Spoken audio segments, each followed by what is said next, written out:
Thanks very much, Elliot. It's a real pleasure to be here at the symposium. It's always great to step out of your own discipline and see other fields, so I'm happy to share our work as well. So Gritstone is a biotechnology company about 3.5 years old, headquartered in the Bay Area in California. We have a significant site here in Cambridge as well, which is the site I lead. And as Elliot already said, we are focused on cancer immunotherapy and particularly targeting neoantigens in immunotherapy, and I'll tell you all about that in this presentation. CTO, I'm the CTO at Gritstone. That is a science role at Gritstone, so I'm an informatics, genomics, proteomics lead there. Our cloud team is sitting right here in the audience, led by Sam Tran. So if you have any more detailed question about our cloud use, feel free to ask. We have been an AWS user from day one, and it's been really great to scale. And I'll mention in a couple instances where it's been particularly helpful. So diving right in, we are a publicly traded company, so all the usual caveats about forward-looking statements apply. Now, cancer immunotherapy, or immuno-oncology, as it's also called, has been an extremely exciting area of progress in medicine over the last several years. And the reason it's been so exciting is that there are patients walking around today who have had lethal metastatic cancer that were treated by one of the immunotherapies that have come to the fore, again, over the last several years, and they have been apparently cured, at least functionally cured, of their lethal metastatic disease because their immune system was stimulated to attack, eliminate, and then control their cancers. That is amazing. That is, of course, why we go into medicine and biotech and develop drugs to make something possible for patients that was not possible in the past.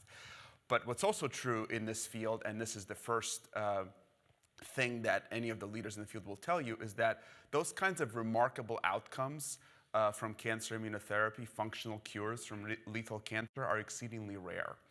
And in fact, most patients derive relatively limited benefit from these therapies yet. And so you can appreciate this in a number of ways. This is one way to look at it, which is the survival data that was used to support the approval of one of these new immunotherapies, the checkpoint inhibitor nivolumab, made by Bristol Myers, where what this is showing is the survival of patients over time treated by either one of these new immunotherapies. If I can find the pointer here, so make it a little bit easier. If you can, not really. Okay, so yeah, that dot's too small. But anyway, so you can see nivolumab is the green curve there. That is the checkpoint inhibitor, the immunotherapy, and then the chemotherapy that is being compared to is in the blue.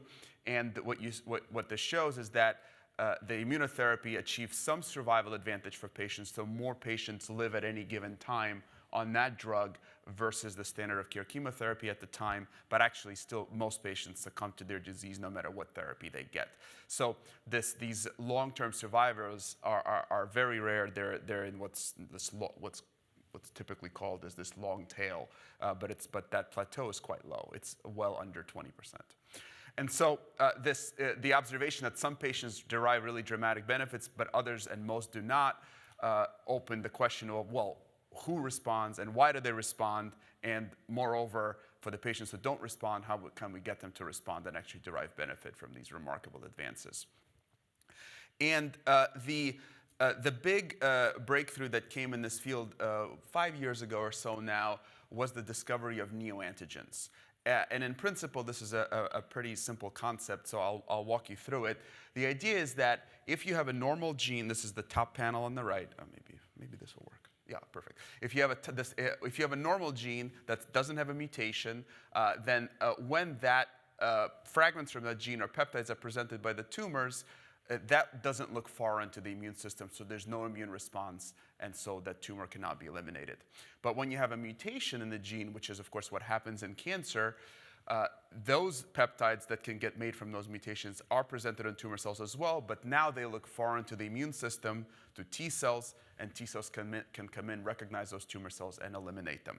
And what was shown was that in patients who derive benefit, the small fraction of patients who derive benefit to immunotherapy today, it is because they have T cells that recognize neoantigens predominantly.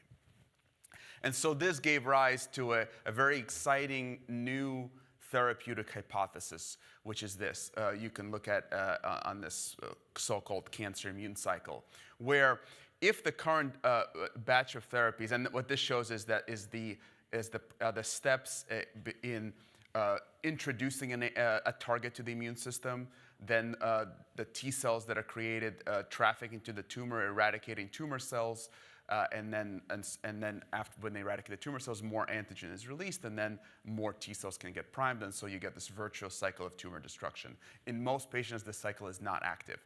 But in patients in whom it is active, they have these T cells that recognize neoantigens in the tumor. So the idea is that, okay, for the majority of patients who actually don't have T cells that recognize neoantigens, and thus the tumor, we can immunize with these neoantigens and then thus cause the immune system to be taught to see the tumor and thus eliminate it, and to start this virtuous cycle of tumor destruction in patients in whom it is not active. So that was the idea that Gritstone was founded upon.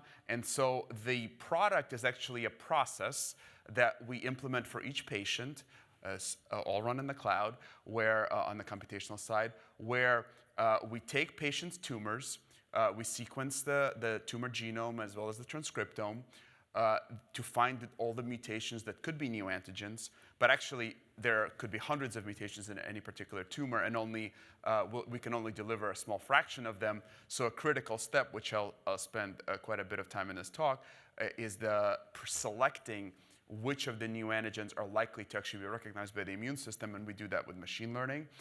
Then when those neoantigens are identified, they are manufactured into a personalized vaccine for the patient.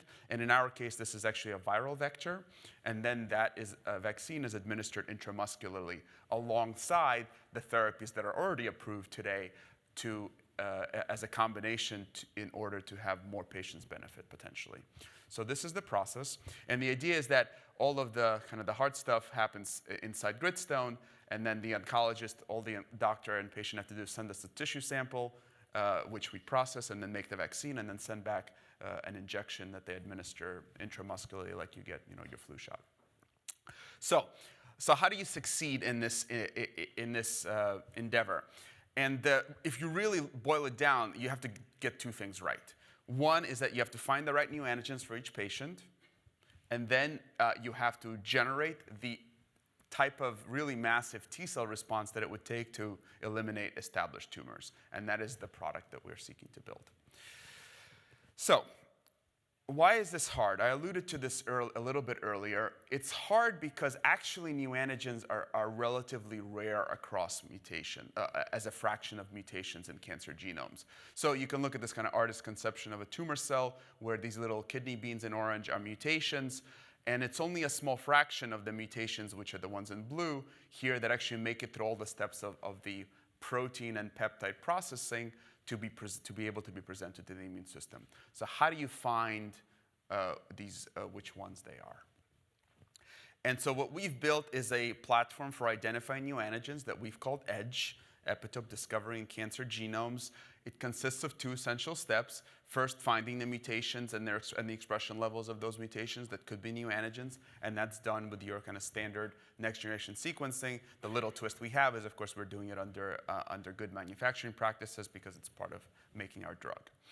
Once you identify the mutations, and in a typical cancer, it could be 100, 200, 300 mutations, then you have to select a subset of them to immunize with. We select a subset of 20.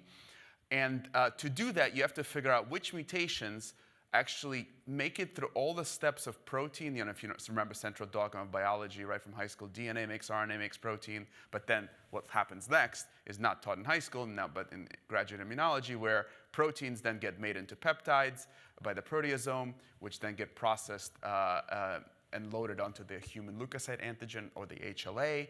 And then that complex goes to the tumor cell surface and can be recognized by a T cell. So how do we find which mutations actually make it through all these steps? And we do that with machine learning. And so how do you do it with machine learning?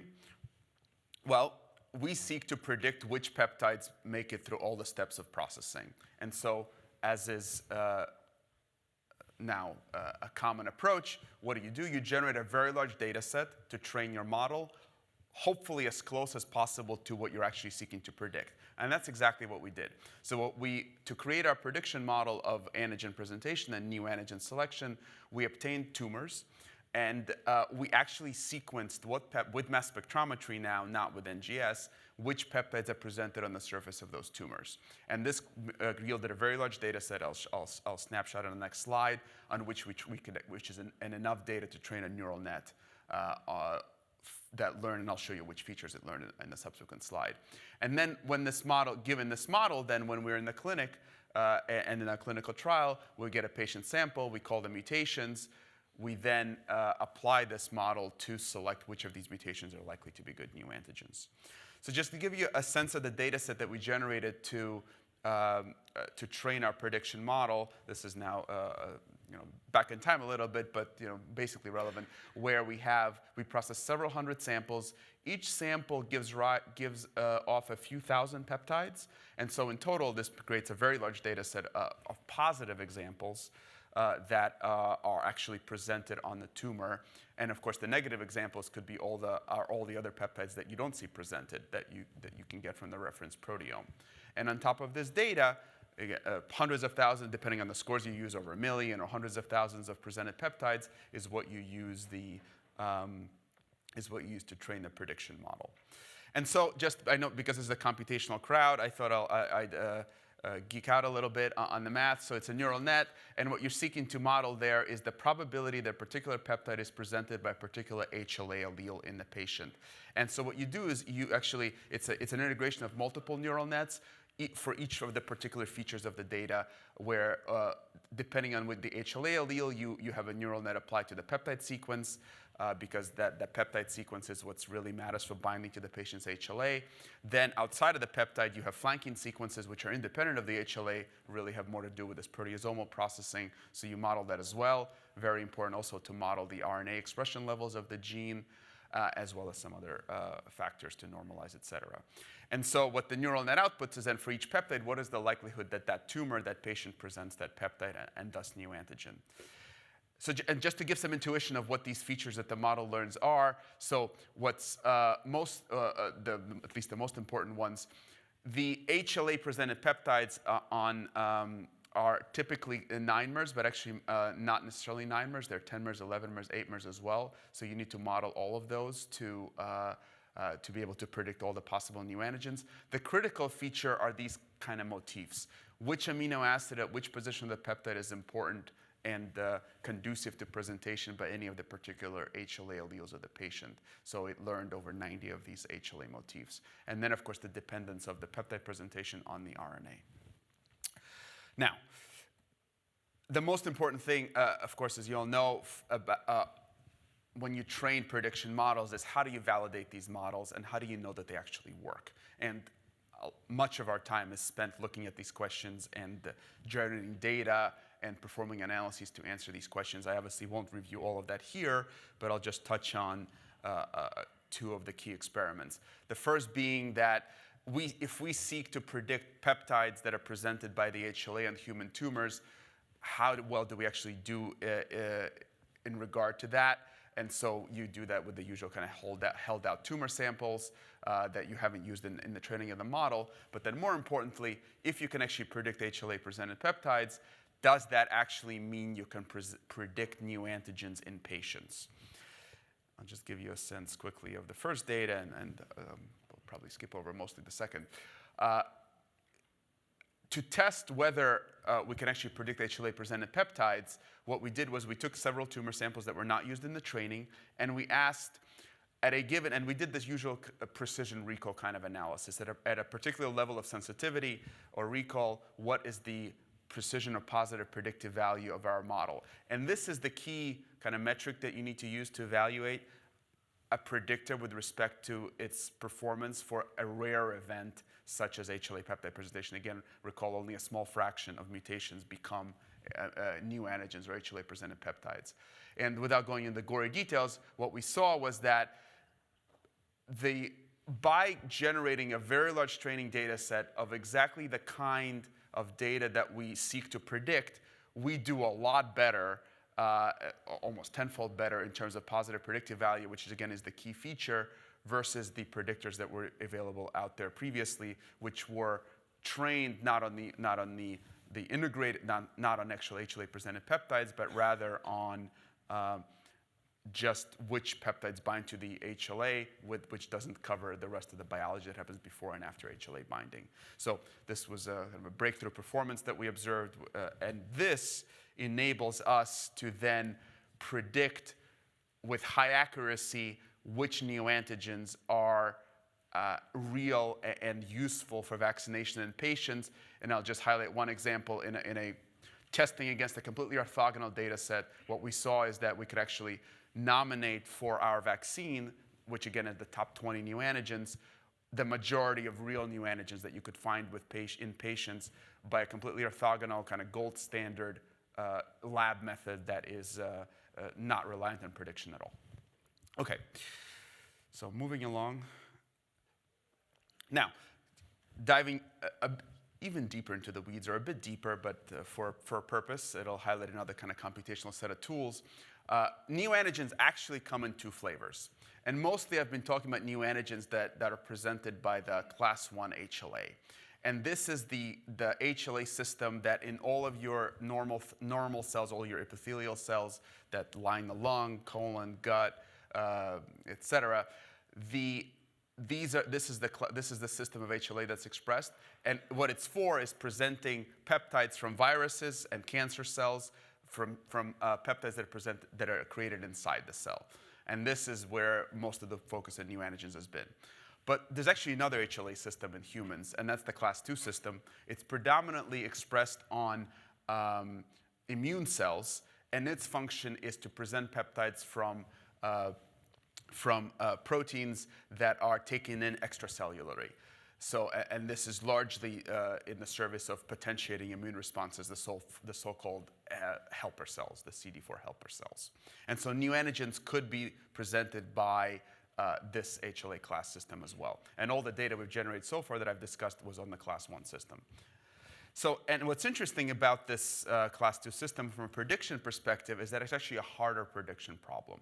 And the reason it's a harder prediction problem is that the class 1 HLA, which I talked about earlier, are relatively, they're variable but relatively shorter peptides, so 8 mers to 11 mers. The class 2 system presents peptides that are much more variable.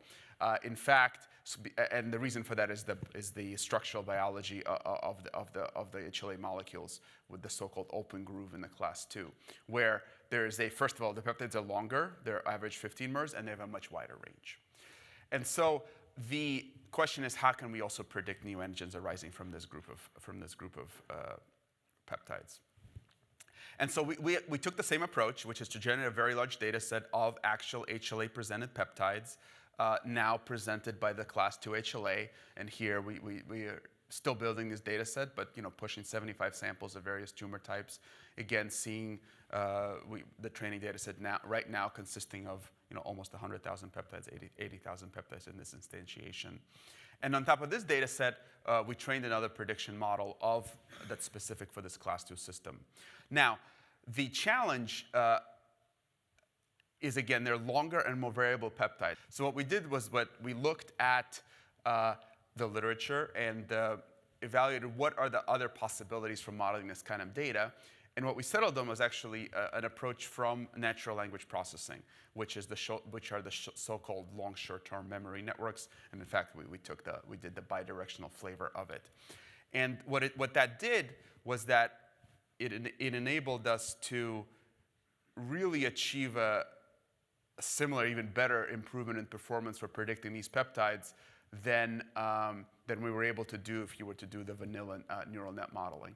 Now, and so this is, you can see again, this precision recall curves where the best model here is on in the orange. You can see it's performing quite high. So PPV may be at a particular average positive predictive value about 25%. If you just did a vanilla, a multi-layer perceptron, it performs much more poorly. And so here, this is a great example of how AWS was useful. The catch with LSTMs is they're super slow to train. And so we have a GPU box in-house that we use for the routine stuff, and it was just croaking.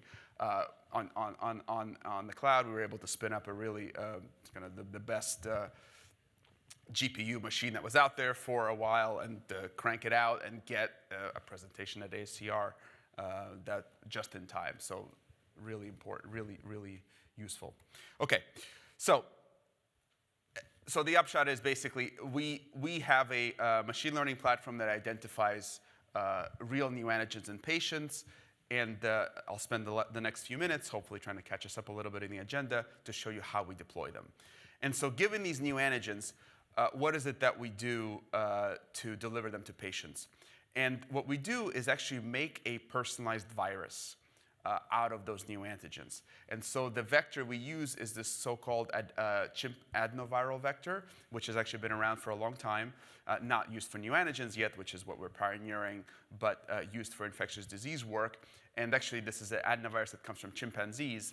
And the reason for that is because humans have many of us have had an adenovirus, right, if you've had pink eye. And so you want something that people don't already have an immunity to. And so we generate we delete a couple of genes from this virus to have it be replication incompetent. And instead of those genes that we delete to make it a safe vector, we put in the neoantigens that we identified for that patient. Then again, this is administered intramuscularly, and in the muscle, the neoantigens are made and stimulate an immune response. And so what we're able to see, and in fact, this is part of a heterologous, what's called a heterologous prime boost system. There's also a booster of this, as you know, sometimes with vaccines you need to get boosters. There's also a booster of the immune response we prime with this virus with an RNA, an amplifying RNA approach. And what we're able to see is that this type of vaccine vector leads to really massive immune responses in patients. And so this is, and the way we know that is that we actually tested it in monkeys before we get into humans. And so we just started our clinical trial and dosed our first patients a couple of weeks ago, so I don't have any human data to show you. But in non-human primates, what you can see is that when you dose these vectors over many weeks, you get thousands of, what you get, so just summarizing in a different way that's shown in this slide, over 5% or more of your peripheral T cells actually are responsive to the antigens you administer. So the kinds of immune response that you can see draw by analogy to other examples in the field may actually be capable of eliminating established tumors. So we're very excited about this vector. We're actually making this ourselves. So we have a facility at a third site in California, in Pleasanton, where this is actual pictures from the facility where we grow these viruses. And the patients we seek to treat are those that what to us is kind of a sweet spot of the clinical need, where if you have already a lot of mutations, that's a lot of neoantigens, the current drugs actually work better. And so there, of course, our approach could help there, but it's a higher bar to cross, at least initially. There are a lot of tumors and patients, unfortunately, where there are not enough neoantigens to make any kind of neoantigen vaccine, and pediatric malignancies, unfortunately, in that category, as well as some brain tumors. So our focus are on these tumors in the intermediate mutation count group, which includes lung cancer, colon cancer, and gastric cancer, which is our primary focus. So we just started our clinical trial. Again, just dosed our first patient. We are looking again lung, gastric, colorectal cancer as well. There's the usual kind of dose escalation paradigm, and it is a multi-component regimen in that the vaccine is given in combination with the therapies that have already been shown to work. Again, the idea is to build on the success that was observed with immunotherapy so far and extend those benefits to more and more patients. So we see this, just to wrapping up, so we see this as really an example of where the cancer immunotherapy field will head, which is analogous to where we saw the cancer targeted therapy field evolve over the last 10 to 15 years, where we look at each patient, their tumor, their blood, whatever. We characterize what antigens could be recognized in that patient by the immune system. Then given those antigens, which antigens are present, we administer a targeted immunotherapeutic approach that, for example, is a neoantigen-based vaccine, which is what I just described, but other approaches as well that I won't get into. And then that is combined with one of these previously developed and approved immunotherapies, or others that are the immune modulators that are maybe not targeted at a particular antigen on the tumor, but potentiate an immune response in a more general way. And so hopefully with this, again, we can extend the benefit of cancer immunotherapy to more and more patients and have more functional cures. That's, of course, always the goal when you treat lethal cancer. So with that, thank you, and happy to take questions. Thank you to AWS for their support. We've been very happy, and it's been very scalable for us, and just a good experience.